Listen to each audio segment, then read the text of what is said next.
1984 से कहते चले आ रहे हैं, जिस दिन हमको अवसर मिल जाएगा अयोध्या की धरती पर भव्य राम का मंदिर बनने से हमें दुनिया की कोई ताकत रोक नहीं पाएगी।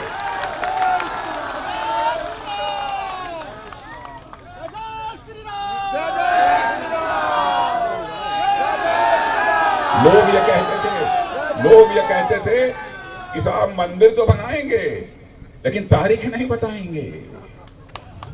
बहनों भाइयों, तारीख भी 22 जनवरी लोगों को मालूम हो गई और वहां पर भव्य राम का मंदिर भी बना।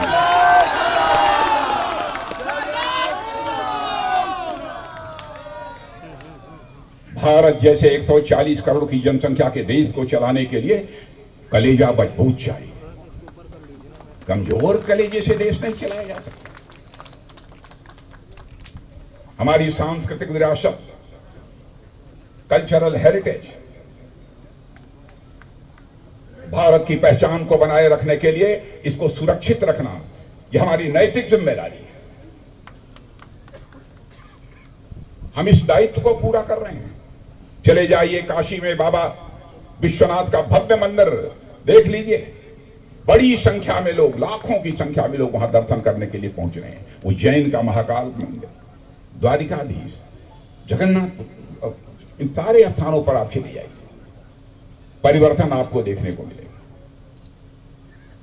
इसीलिए हम कहते हैं कि हम राजनीति केवल सरकार बनाने के लिए नहीं करते हैं, हम राजनीति करते हैं तो देश बनाने के लिए राजनीति करते हैं, समाज बनाने के लिए राजनीति करते हैं।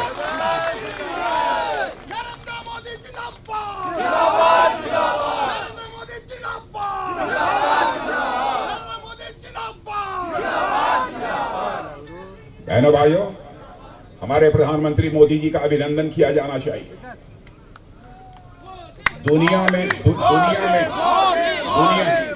दुनिया में कोई भी शासक, कोई भी प्रधानमंत्री और राष्ट्रपति उस काम को नहीं कर पाया जिस काम को हमारे प्रधानमंत्री नरेंद्र मोदी ने।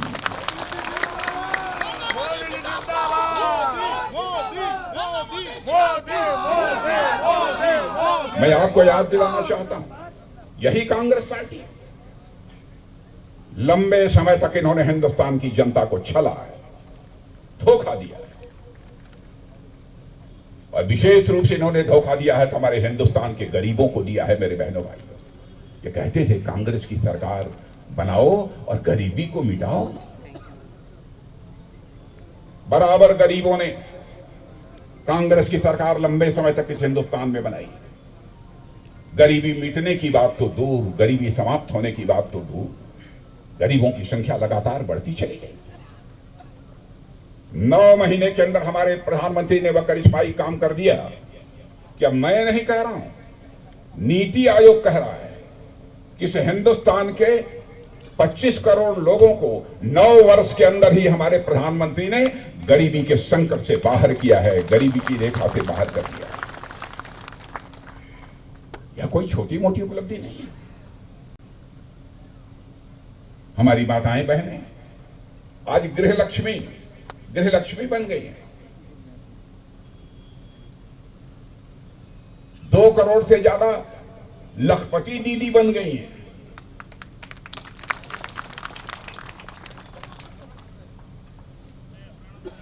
किसी ने इसके पहले चिंता नहीं की कि गरीबों के घर में भी शौचालय होना चाहिए। आलीशान महलों में रहने वाले, बड़े बड़े घरों में रहने वाले माताओं बहनों की जो इज्जत और अस्मत होती है, मेरे बहनों भाइयों, हमारी झोपड़ियों में रहने वाली माताओं और बहनों की इज्जत और अस्मत के लिए उनका भी सम्मान होगा। हमारे प्रधानमंत्री ने 11 करोड़ शौचालय इस देश में बनवाए। झुग्गी झोपड़ियों में बहुत सारे लोगों ने अपनी ही जिंदगी नहीं गुजारी, बल्कि उनके पिता, पिता के पिता, पिता के पिता के पिता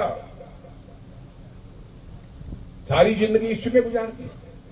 4 करोड़ ऐसे लोगों के पक्के मकान उपलब्ध कराने का काम यदि किसी ने किया है तो हमारे प्रधानमंत्री मोदी जी ने किया। और मेरी जहां तक जानकारी है, यदि आंकड़े मैं समझता हूं सही होंगे, 30 लाख इस उड़ीसा में लोगों को पक्के घर बनाकर देने का काम यदि किसी व्यक्ति किया है तो हमारे प्रधानमंत्री मोदी ने। और मैं आपसे पूछना चाहता हूं, आप पार्टी के कार्यकर्ता हैं इसलिए मत बताइएगा, न हो तो बतला दीजिएगा। पहले से सड़कों की हालत अच्छी है कि नहीं है तो यह हाथ उठाइए, जीवनता के साथ बनाइए। पहले से अधिक गांव में सड़कें बन गई हैं कि नहीं बनी है? और मैं आंकड़ा देना चाहता हूं, 2014 के पहले 70 सालों में 4 लेन, 6 लेन और 8 लेन की सड़कें केवल 18,000 किलोमीटर बनी थी। 70 साल में 18,000 किलोमीटर बनी थी और हम लोगों ने 10 साल में ही 30,000 किलोमीटर 30,000 किलोमीटर सड़कें। मोदी है तो मुमकिन है, मोदी है तो मुमकिन है, मोदी है तो मुमकिन है। एयरपोर्ट्स की संख्या दूनी हो गई है।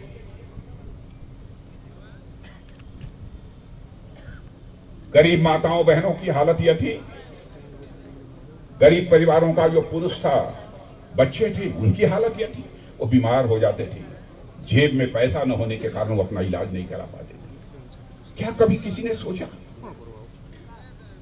क्या व्यवस्था उनकी की जानी चाहिए? पहली बार हमारे प्रधानमंत्री ने आयुष्मान भारत योजना लागू करके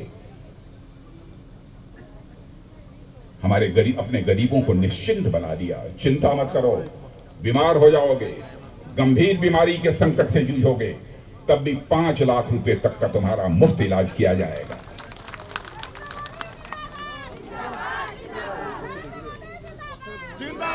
और 1 साल में तुम्हारे 5 लाख रुपए में तुम्हारा रोग ठीक नहीं होगा, तुम्हारा इलाज नहीं हो पाएगा, तो फिर अगली बार भी 5 लाख रुपए तक का तुम्हारा मुफ्त इलाज किया जाएगा। ऐसी आयुष्मान भारत योजना लागू। मैं दावे के साथ कहता हूं, भले ही हमारी पार्टी की सरकार उड़ीसा में न हो, कोई भेदभाव नहीं किया है। यहां पर भी मेडिकल कॉलेजेस की संख्या बढ़ी होगी, 12 बढ़ी है मेडिकल कॉलेज की संख्या, इंजीनियरिंग कॉलेज की भी संख्या यहां पर बढ़ी होगी। हमारे प्रधानमंत्री मोदी जी ने इस बात की चिंता नहीं की किसी राज्य में हमारी सरकार है, किसी दूसरे पार्टी की सरकार है। जनता की सेवा करना, जनता ही जनार्दन है, जनता ही हमारी भगवान है, यह मानकर सेवा करने का संकल्प हमारे प्रधानमंत्री का। सबके साथ सबका विकास, सबके साथ सबका विकास, सबके साथ सबका विकास। बहनों भाइयों, कांग्रेस पार्टी और अन्य राजनीतिक पार्टियों के लिए परिवार यही जनार्दन होता है, परिवार ही भगवान होता है। लेकिन हमारे लिए इस देश की जनता जनार्दन है, जनता ही भगवान है। इसलिए हम लोग ये सब सारे काम कर पाते हैं।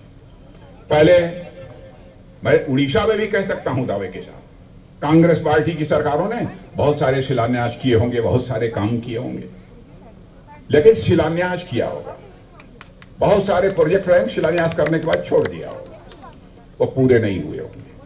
लेकिन हमारे प्रधानमंत्री ऐसे हैं, जिस प्रोजेक्ट का शिलान्यास करते हैं उसका वो उद्घाटन भी करते हैं। अभी हाल में ही हमारे प्रधानमंत्री का शायद यहां पर आना हुआ है, इंडियन इंस्टीट्यूट ऑफ मैनेजमेंट, उसका शुभारंभ करने के संबलपुर में उसका शिलान्यास किया है। तो आप मान लीजिए, संबलपुर में यदि इंडियन इंस्टीट्यूट ऑफ मैनेजमेंट का शिलान्यास हमारे प्रधानमंत्री ने किया है, तो मैं सोचता हूं 1-2 साल में उसका उद्घाटन करने के लिए उद्घाटन हो गया। शिलान्यास भी किया था, उद्घाटन भी हो गया। यह है हमारी पार्टी की सरकार। वैसे मैं सारे अचीवमेंट्स की चर्चा करना प्रारंभ करूंगा मेरे बहनों भाइयों, तो बहुत समय लगेगा। मैं करना नहीं चाहता बहुत विस्तार में, क्योंकि आगे भी हमारे 2 कार्यक्रम अभी शेष है। बस इतना ही कहना चाहता हूं, देश आगे बढ़ रहा है, तेजी के साथ आगे बढ़ रहा है। आपको और ताकत के साथ लगने की जरूरत है।